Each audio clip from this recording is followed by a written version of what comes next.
Welcome back, everybody. If you're looking for an adventure on the high seas or an all-inclusive way to experience different countries in a single trip, you know what? A cruise may be the way to go. And according to Condé Nast Traveler, today's ships are taking travel to another level. Our friend Mark Elwood is one of the magazine's contributing editors. Hey, Mark. Good morning. Morning. I was surprised to learn that more and more people are taking cruises, right? This is something that's growing. It is exploding. Why wouldn't it explode when you've got this convenience? You've got luxury and convenience together. To me, it's a win-win. Now, is this something that millennials are saying, hey, I like it, it's easy, I don't have to go through a lot of, I just buy a ticket and I'm off and running? I think there's a big appeal. Cruise ships are adjusting and they're really trying to get millennials involved. They're bringing in technology, which is a big millennial thing, to say, hey, this isn't your grandmother's cruise. All right, so let's talk about some of that modernization. So you get on a cruise and it is kind of techie. What kind of new things can we expect if we got on one today? Well, Princess is about to launch an amazing sort of Fitbit-style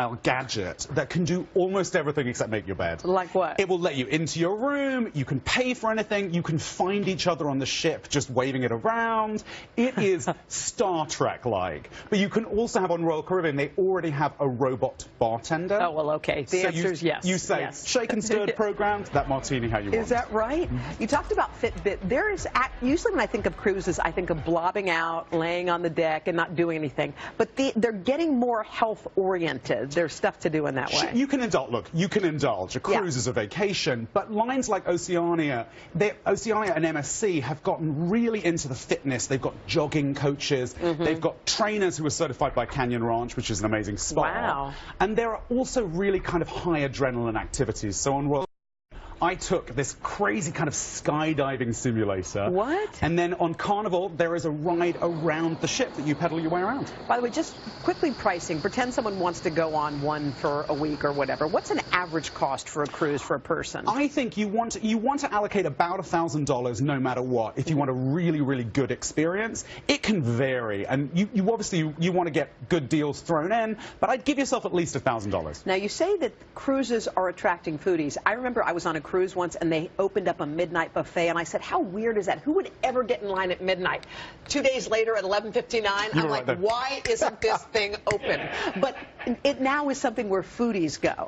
Well, you know, actually Crystal, which is one of a really luxury line, is opening restaurants with Nobu Matsuhisa, who popularized sushi in the whole of America. You can have his incredible food right there on the high seas. Thomas Keller, who's a big chef in California, very famous. He's got restaurants coming on Seabourn. You can also, I like this, you can take a whiskey-themed cruise with Windstar to the British Isles. So you can really indulge. Sounds like something you'd like.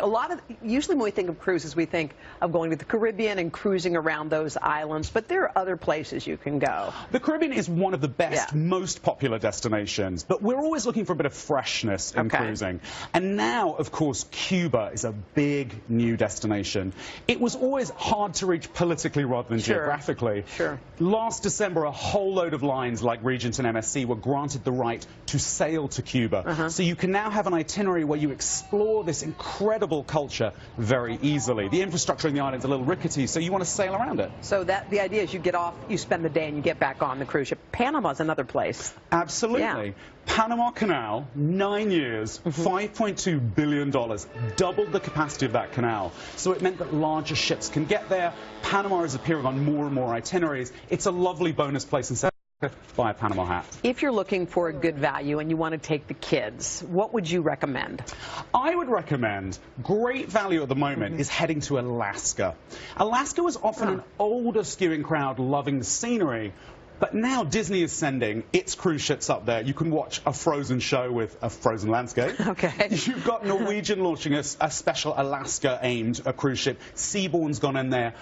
Alaska's a great place, for families. You have 3 takeaways. I just want to list them quickly because we just have a couple of seconds. You say take a week instead of 3 days. Why is the week better than the 3-day trip? It's only on day 5 you'll really never want to leave. You need 7 days for the full experience. Okay. You say use a travel specialist. Don't just do it yourself online. We're very independent when it comes to travel. Cruises are an exception. Don't just Google. Find a travel specialist. We've got great ones on Condé Nast Traveler's website. They will get you the best deals. And lastly, you say arrive the night before because sometimes you think, I'll make the flight, I'll hop right on the ship, and then bye-bye, the ship is gone, and you haven't quite made it. The ship will not wait for you, so get there the night before so you're relaxed on the day. Mark, thank you so much. Thanks for all the info. We are going to be back in a moment, but first, this is Today on NBC.